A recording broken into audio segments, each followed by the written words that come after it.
Hi everyone, I'm Chris Sarra, Director of the Stronger Smarter Institute. Glad you could join us. I'm joined today with Romony Rogers, who's one of the great teachers out there. Romany's role is a professional support teacher, and he works specifically in the area of supporting teachers to embed Indigenous perspectives into the curriculum. And we just wanted to have a conversation about some of the challenges in and around that, given that it's been topical in the news quite a bit lately, but also given that it's a field that some teachers are doing really well and other teachers probably need to lift their game a bit, it's fair to say. Romany, how long have you been in the role for so far? Well, I've only been doing this job for a few weeks, but I've worked as a classroom teacher for the last 4 years and a bit. Yeah, and I sense that you agree with me when we say that some teachers are doing this really well. So in terms of the impact, there's very little that some teachers need to change. Yeah. But I sense that you agree with me that there are some teachers that really need to step up and do a little bit more than what they have done. If you could explain what the challenges are for just your regular teacher in the classroom, how would you summarise them? I think people often have resistance just because they don't understand enough what Indigenous perspectives is about, and perhaps don't have enough base knowledge themselves. People resist it because they don't actually see what the value is in doing it. And it often gets simplified down to silly examples. What would you see as the value of doing it? I guess from my point of view as an Aboriginal Australian, I can see the value in it. And so for me, coming in as a father of Aboriginal kids in school, I can see that when they get to learn and know that there are Aboriginal perspectives or Torres Strait Islander perspectives in the stuff that they do, whether it's in maths or science or English or whatever subject area, there's something about the learning experience in the classroom that says, hey, this is about me. So this classroom here is not the alienating sort of place that it has been in the past. My cultural identity is valued in this space, so I can connect with this, and I think that says a hell of a lot about the value of it, because if kids can connect, Indigenous kids can connect with the classroom, then we're more likely to have success in terms of literacy, numeracy outcomes, and those kinds of things. But let me kick the question back to you as a white Australian. Tell me about what you see as the benefits to white Australia, because I think that's just as important as what I see as useful. In a lot of ways, I just see it as, in terms of being accurate and understanding our country. This is Australia, and to get, for instance, in history, to understand Australian history, you can't do that unless you know the place of Indigenous people in that history. And in terms of other curriculum areas, again, I just see it as something that builds on what we're already doing. If you're doing science, you can learn about scientific principles behind bush medicines, or you can learn about the flight of the boomerang and how it actually works. If you're doing, in the past I've taught a unit on Parliament, and we learnt about native title law and then had a parliamentary debate about native title law where the kids were discussing, well, what impact does that have in our society? And it made it real, not just to the Aboriginal kids who, love that they have something going on in the curriculum that actually values them as people, but the white kids as well. This is something that they've heard talked about that can impact on everyone in the country. And it gave them a chance to not just kind of be recipients of a curriculum, but actually they were involved in debating it. They were involved in real learning and in analysing and debating. Yeah, I like what you say about the learning the truth about the nation and all of that, because I think in a broader kind of political context, without making this seem scary or anything, as a country, we kind of, for a long time, we lived this lie of terra nullius, which was blatantly untrue, yet somehow that anchored the whole Australian constitution on the premise that Aborigines didn't exist. Now clearly we all knew that was not the case, so in many ways we're sort of living a lie as Australians. So from where I see it, at some point there's no escaping that this is about power and relationships and how we sit together as a society. So, you know, how it is at the moment is, you know, white Australia is kind of like the dominant force or has a dominant sort of power, and Aboriginal Australia is not as powerful as it could be. But if we relinquish the you know, if we can let go of some of that, so we come to a collective understanding that is more truthful, or a kind of knowledge that has more integrity, and we use schools as the means to do that, then we both come together and we both get access to a greater sense of power as a nation that has much more integrity. I think that, you know, that also taps into, you know, in terms of, it's not just about learning past, but also for changing Australia's future. And like I think another important part of it is looking at stereotypes. A lot of parents have said to me that Indigenous parents have said they want to see stereotypes of Aboriginal people broken down in our schools. Yeah. I don't know if you've been to New Zealand or not, but when you go there and you see young brown faces sitting alongside young white faces, and they're both into Maori knowledge and even language in a really highly sophisticated way, you think of them as a nation 15 and 20 years down the track where they've had the ability to engage in their own kind of content intellectually and socially. Yeah. That's going to make, you know, when those young kids grow up, they're young adults together, it makes for a much tighter bond, because there's a deeper level of respect for the kind of sophisticated areas of knowledge. It can be an exciting time and it can be good. I have to confess I was disappointed with some calls. When the national curriculum came out, there was a lot of how do you say, the response wasn't that flash, I've got to say. There were some people who were whipping it up, saying there's too much Aboriginal stuff in the curriculum, and saying things like, well, what about the Magna Carta, or we come out of the Westminster system and we need to learn about that. Well, when the national curriculum came out, it didn't sort of inject Aboriginal perspectives into the curriculum and flush a whole lot of other things out. And I think people were being misleading in that kind of that circumstance, because all of that other stuff that white Australia says is important, Aboriginal Australia and me personally, I say yes, that stuff is important as well, and so we've got to keep that stuff in. And the truth is that none of that stuff was ever taken out to make way for Aboriginal content. It's presented as though it's an either-or thing, and it's not an either-or. You know, like I was saying with the Parliament thing, you know, you can have a debate about Indigenous issues. If you're reading, you know, with year ones, why not? You know, a dreaming narrative has, you know, a narrative structure just as much as any other, so why not use that example of a story? Or you know, if you're doing critical literacy, you've got to be involved in looking at, well, who's left out of this? And that includes Indigenous Australians. You know, often are left out of a lot of texts in our culture. Yeah. Look, I think if we were to drop down to the specifics of what can happen in the classroom after having that bigger kind of political sort of dialogue or bigger discussion, when you drop down to it, there are so many exciting kinds of learning experiences to be had if we can get this part right. I mean, I'll throw up some examples, then invite you to do the same. I mean, if you were to say in science, you know, when an old Aboriginal man or woman, they know somehow that if they crush up one particular leaf and they throw that on the water, it paralyzes the fish.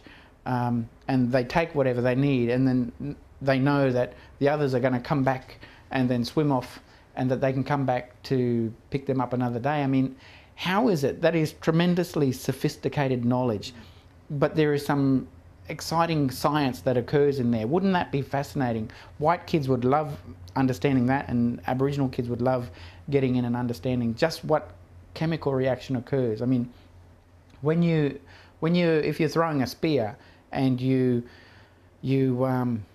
just throw it with your bare hand, then it goes okay. But if you put a woomera in there and you throw it, it increases the speed and distance by 3 times or something. Well, there is an energy exchange that occurs there that's worth exploring. Again, that could find its way into science or maths or whatever field. But I think we're only limited by our imaginations on this. Tell me about some of the examples that you've seen. A teacher who I've been working with who's looking at the healthy food pyramid, and one of the things we're building in there is using a book called Walking with the Seasons in Kakadu, and it talks about the diet of the Gundjami people up north.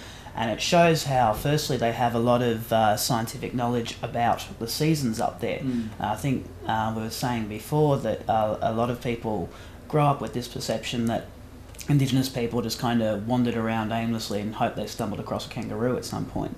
But what this book brings out is the way that they quite calculatedly moved about on their land to be in the right spot for where the food resources were, that they had methods of cultivating that land that weren't the same as European agricultural methods, but they did things like leaving yams in the ground so that that plant could replenish itself in time for the next time they came around.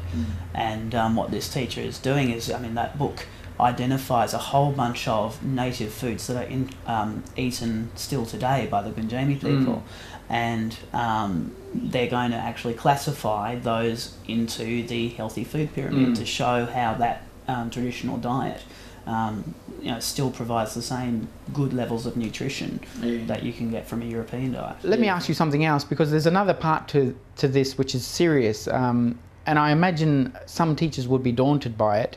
But if we're to do this well and to get it done properly, there are times when we're going to have to engage and honour local Aboriginal people and Torres Strait Islander people and communities. Me, I know a fair bit about that, but what advice would you give to young white teachers who are wanting to do a great job of embedding Aboriginal or Torres Strait Islander perspectives, knowing that they have to pull community people in to be a part of that process to do it well? What advice would you give to them? Well, I think for one thing, it's make sure that you're going to get accuracy in what you're doing, and it also means that in your school, if Indigenous kids are seeing Indigenous people come into the school, then they're acting as positive role models that can, and the more positive role models you have for kids, and they're going to start valuing what we're doing in the classrooms. So it really does help us achieve what we're trying to achieve as teachers anyway.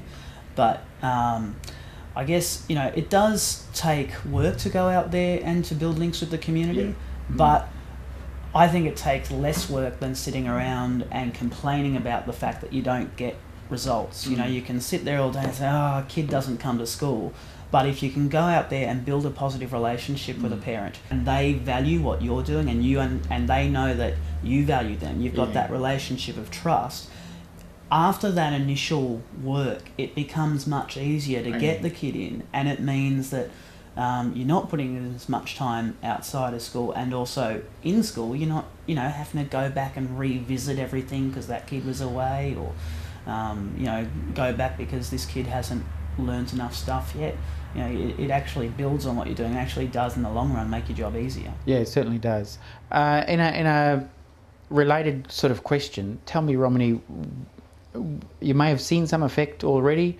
You talked about the effect on attendance, and it's certainly the case. What you're saying is true, and I've seen numerous examples of this right across the country where the relationship with community is happening differently because school has reached out to Aboriginal people and Torres Strait Islander people and saying, let's work together. And once we get over that thing where people in community can say, oh, well, actually, these guys are having a go, they are reaching out to us, and they're different to all the people who I was in school with a long time ago. So school really is different. And then where you can see that happening, that school is a very exciting place, not only for the relationship between the school and community leaders, but also for Indigenous kids and non-Indigenous kids who are sort of coming together and just being how they should be, I suppose, standing alongside each other in a way that is respectful. And so I like the fact that the demands placed upon us as educators to embed Aboriginal perspectives and Torres Strait Islander perspectives in the school kind of lays a platform for that relationship to have to occur. So you've got to engage kids. I mean, we know that no matter if you're talking Aboriginal kid, white kid, whatever, engagement is absolute key to getting kids to lift their literacy results. So this is one way you can engage kids in their schooling.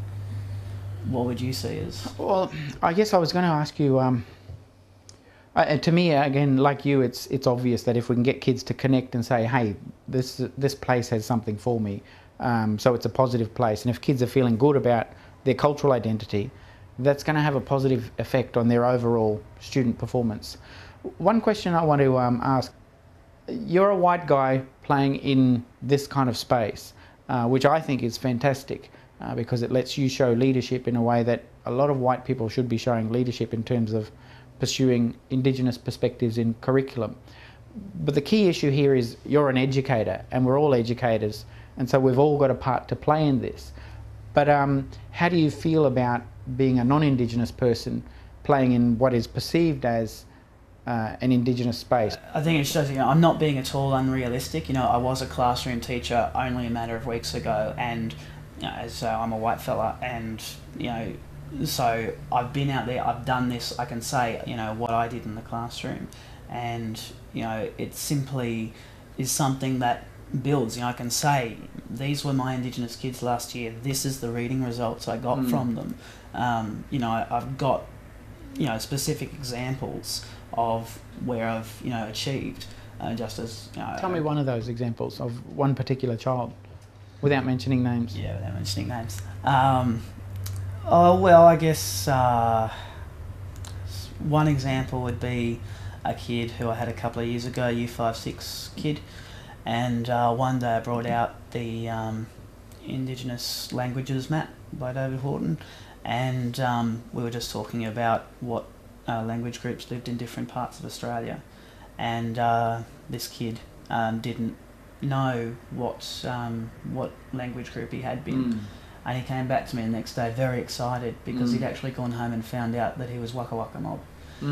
And it was really beautiful to me to see how he recognised that I was valuing him, and he had had a lot of behaviour problems previously, but through that year, although we continued to have behaviour problems, they severely lessened, and if he did the wrong thing, I had that positive relationship with him because he knew that I valued him, and so as a result he engaged in learning, and he advanced in his reading level. Yeah, it's quite a story, and it's one that I suppose for people looking on, you can't underestimate those sorts of things. I mean, here you're saying just by bringing in some Indigenous content, he's obviously been able to say yes, he was Waka Waka. He's obviously gone home and checked that, and I can imagine the conversation that's going on with parents, and they're saying, yeah, well, that's right, and them getting excited to know that he's learning about that in school, so that their cultural identity has a valid space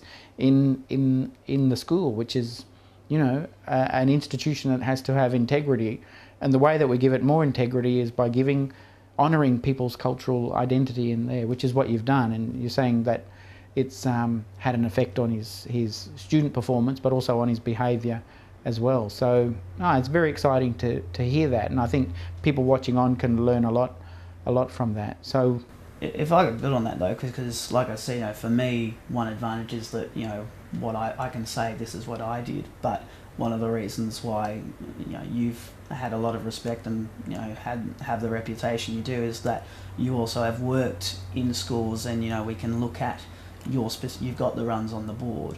So I'm I guess throwing the same question at you is how do you think that's played out for you, and what advantage have you seen? Yeah, I think for me, I suppose I've had to be a quality educator, but I've also had to honour where I've come from as an Aboriginal man. Do you know what I mean?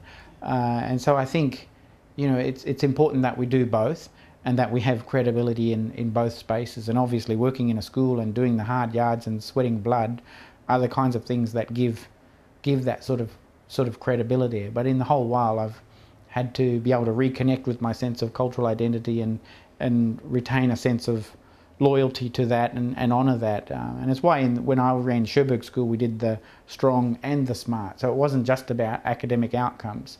It was about a positive sense of identity, because in schools, and this is true for me as it is for every educator of Aboriginal or Torres Strait Islander kids, we don't want to get kids just smart, because that's not the whole game.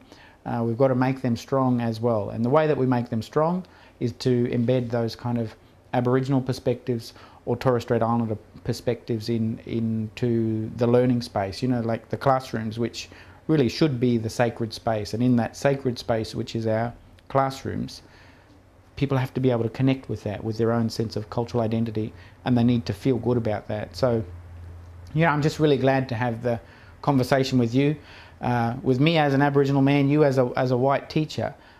It's a place where all of us have to step up, and you certainly have done that. And I want to wish you well with your efforts and encourage other non-Indigenous educators or white teachers to step up and lead in the same kind of way that you have done, because, you know, we really can make a difference. We're not talking a large number of Aboriginal or Torres Strait Islander people in the country, but if we all step up and we can get this part right, we can make an exciting country, and an Australian society that has real integrity. So it's worth working for, and I want to thank you very much. Thank you, Chris.